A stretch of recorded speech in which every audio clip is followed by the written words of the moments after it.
میرے ساتھ کسی نے کوئی اختلافی مسئلہ پوچھا تو میں نے اس کو مسئلہ بتایا، کہہ رہے ہیں وہ فلاں مفتی صاحب تو کچھ اور بتاتے ہیں. میں نے کہا وہ تو آپ ان پر عمل کر لیں. کہہ رہے نہیں پھر صحیح کون ہے ان میں؟ میں نے کہا مجھے تو میں ہی صحیح لگ رہا ہوں، کیونکہ اگر میں ان کو صحیح سمجھ رہا ہوتا تو میں بھی وہی رائے کر رہا ہوتا. تو مجھے تو لگ رہا ہے کہ میں ٹھیک ہوں، تو ابھی تو میں نے یہ رائے پیش کی ہے. کہہ رہے نہیں جب آپ صحیح ہیں تو پھر یہ کیوں کہہ رہے ہیں کہ ان کی رائے پر عمل کریں؟ میں نے کہا اس لیے کہ آپ کے لیے آپ پر شرعاً اتنا ہی واجب ہے کہ آپ جس پر اعتماد ہو، جس کی رائے آپ کو لگے کہ یہ زیادہ ماہر مفتی ہے، تو آپ اس کی رائے پر عمل کر لیں. تو آپ کو جب یہ لگ رہا ہے کہ وہ زیادہ ماہر مفتی ہیں تو آپ ان کی رائے پر عمل کر لیں. کہنے جب وہ غلط ہیں اور آپ صحیح ہیں تو پھر آپ مجھے یوں کہہ رہے ہیں ان کی رائے پر عمل کریں. میں نے کہا چلو پھر میری رائے پر عمل کر لیں جب آپ کو میں صحیح لگ رہا ہوں. کہہ رہے نہیں مجھے تو نہیں لگ رہا، میں تو اب پوچھ رہا ہوں. تو فضول اس کا قیامت تک کوئی جواب. او بھائی میں میرے لیے صحیح ہوں نا، تیرے لیے تو دونوں صحیح ہیں نا.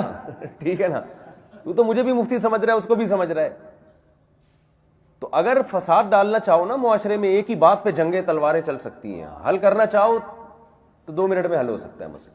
تو میں نے کہا آپ کو اگر ان پر اعتماد ہے تو آپ ان کی رائے پر عمل کریں، آپ جنت میں انشاءاللہ چلے جائیں گے. تکافل کے بارے میں یہی ہے نا، ہماری رائے یہ کہ ہم تکافل کو نہیں جائز سمجھتے، لیکن دوسری طرف حضرت مفتی تقی عثمانی صاحب جیسے اتنے بڑے علامے ہیں وہ جائز سمجھتے ہیں. تو اب عوام ہم سے جب پوچھتی ہے تو ہم سے یہی مسئلہ ہم کہتے ہیں بھائی ہم سے جب پوچھتی ہے تکافل جائز نہیں، تو کہتے ہیں دارالعلوم والے تو جائز کہتے ہیں.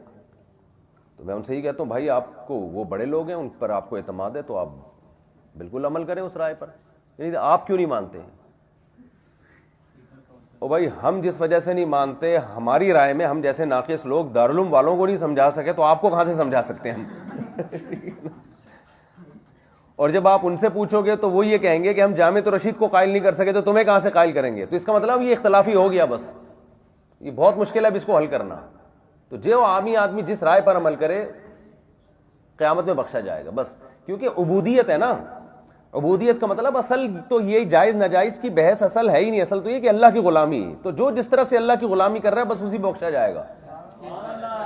2 متضاد چیزیں بھی ایک وقت میں، مقصد اللہ کی غلامی ہے تو بس صحابہ نے نہیں عصر کی نماز قضا کر دی تھی اور ایک جماعت نے پڑھی تھی، 2 متضاد رائے تھی نا، لیکن دونوں کا مقصد اللہ کی غلامی. تو اللہ کہے گا ٹھیک ہے یہ بھی ٹھیک ہے وہ بھی ٹھیک ہے. تو ٹینشن لینے کا ہے ہی نہیں.